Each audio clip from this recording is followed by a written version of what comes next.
Now, when you're as busy as a bee working in this hot weather, it can be thirsty business. That's why they need a steady supply of water to make honey and feed members of their hive. But on hot days, water sources can of course be difficult to come by. That's why one group of people is trying to help them in a rather unexpected location. Well, Helen Drew is in East London this evening. Helen. Well, in this rather unexpected location, check out the amazing view of the city behind me. I'm on the rooftop of the East London Mosque here in Whitechapel. And if you're thinking I am significantly overdressed considering the weather, well, that's because there are plenty of other things up here that I need to be careful about. A call to prayer high above Whitechapel. On top of the East London Mosque, Camille and his family keep bees. If you listen carefully, you'll be able to hear all the traffic going past downstairs. I mean, sometimes you hear sirens going past and helicopters all over the place.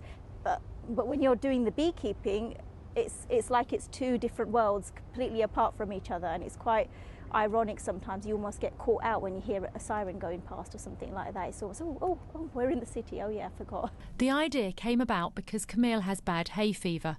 Local honey is said to help, but he couldn't find any, so took matters into his own hands.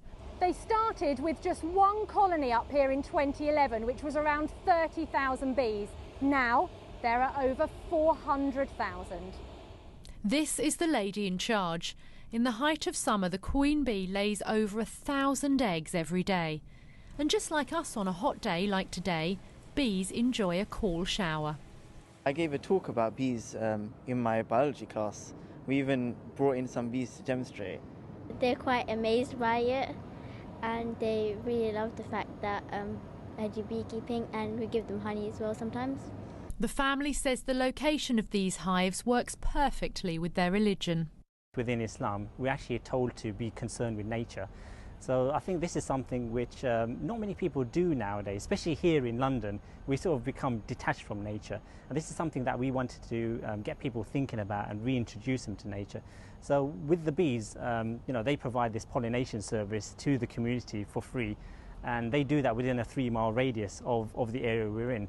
The family does this as a hobby and also now teaches others how to have their own hives. Do you want me to take anything out? And here we are with those bees and Khalil, who's in charge of them. Now, I would think in all this hot weather, it means you'd be producing absolutely loads of honey. Not the case. You'd be surprised, actually. The beginning of the year was quite good.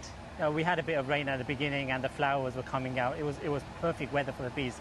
So at the beginning, they actually brought in a nice amount of nectar and people were reporting good honey crops. But now everything has dried up. It's been dry for such a long time.